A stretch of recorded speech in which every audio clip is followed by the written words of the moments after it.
in the financial crisis, Europe is leading the way towards a global solution. Et début septembre, le président des États-Unis et l'Europe ont donc proposé plusieurs sommets à partir de la mi-novembre qui porteront sur une nouvelle régulation, une nouvelle gouvernance mondiale. Today, Europe can propose the principles and rules that will shape a new global order. Je veux dire ma conviction que la crise appelle à la réforme des institutions européennes.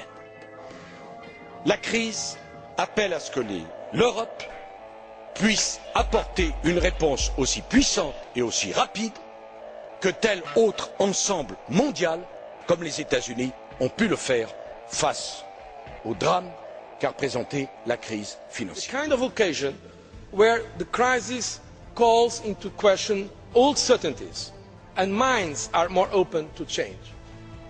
These are very special moments.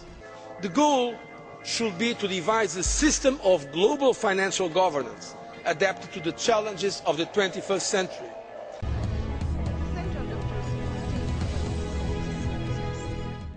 Teaming up with emerging economies, Europe seeks Chinese and Indian help to overhaul the US-orientated global financial architecture. Is a new world order on the cards? And why is Europe looking east? And at what price? This is Inside Story. Europe shows its true colors in times of crisis. Et donc, nous aurons avec le président Barosso à construire une feuille de route pour le mois de décembre pour voir comment on apporte une réponse à la question irlandaise. We discovered that the more you look into the EU, the more it becomes clear that it's part of an even bigger global agenda.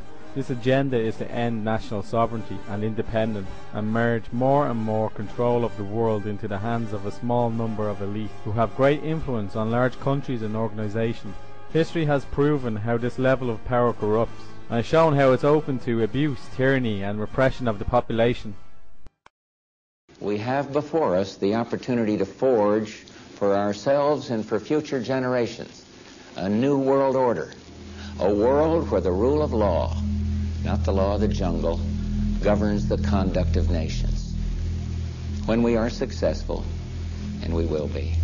Part of the bigger agenda for a global union by 2018, because there already exists the African Union, the Pacific Asian Union, the European Union, and the recently signed North American Union. It was signed in 2005 that links Canada, Mexico and America together as one union, where all the sovereignty of all the countries have gone. That's been signed away. The new currency in the North American Union is the Amero. If you Google it, you'll find out about it. It's identical to the euro, and it really paves way for a global new world order. Has anybody on the bench anything to say about it? Anybody familiar with that?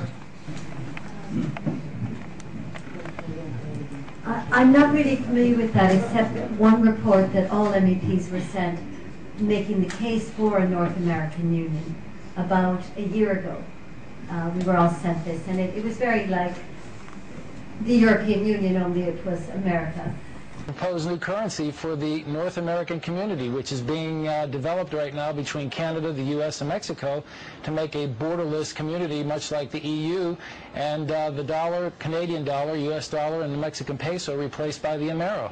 It means open borders, commerce at all cost, and by the way, without the approval of either American voters or the U.S. Congress. We have a real chance at this new world order, an order in which a credible United Nations can use its peacekeeping role to fulfill the promise and vision of the UN's founders. The connection between the United Nations, New York City, and the Rockefeller Foundation is clearly drawn. So if we could play the video, I really would appreciate your watching it. I think you're going to enjoy it very, very much.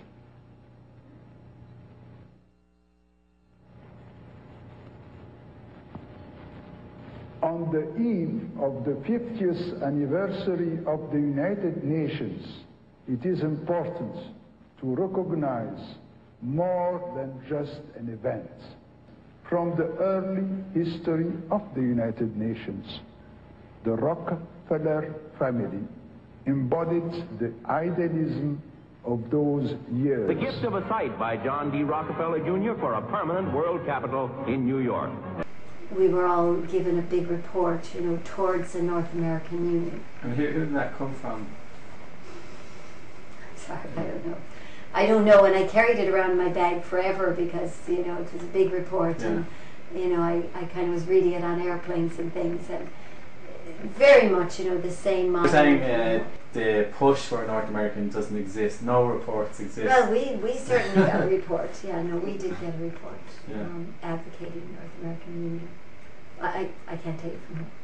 Okay. But they obviously made 700 copies of it and got it into our in our boxes. President Bush said that the New World Order was in tune, and that's what they were working for. The UN is part of that government. They're working right now very significantly for a North American Union. That's why there's a lot of people in Washington that don't care too much about our borders. They have a philosophical belief that national sovereignty is not important. It's also the reason I have made very strong suggestion that we need not be in the United Nations for our national security. And the Rockefeller family's commitment to the United Nations did not end with this exceptional gift. It continues to the present day, and it is personified by David Rockefeller, whom we honor. The World Federalist Association, or WFA, is one of the largest organizations that openly promote world government. Periodically, the WFA extends a Global Governance Award to a prominent individual pushing for the same goal. Former CBS anchorman Walter Cronkite was among the recipients of the WFA award. Thank you very much. Today we must develop federal structures on a global level to deal with world problems. We need a system of enforceable world law, a democratic federal world government. In a closed-circuit hookup, Hillary Clinton congratulated Cronkite. For decades you told us the way it is. But tonight we honor you for fighting for the way it could be. The EU treaty, it concentrates power. I'm just wondering in the future if that got into the wrong hands, what would happen? And if it gets into the wrong hands, then somebody has a lot of power. And this is the problem. We always say, but it won't. But that means you never studied history. Like, what is so different about us that never happened before? That we're so special and so trusted. I think they were more moral 100 years ago. Maybe, in fact, they maybe. But there has never been a time in history when we couldn't say never. That someone couldn't ascend to the throne, if you like, and do terrible things.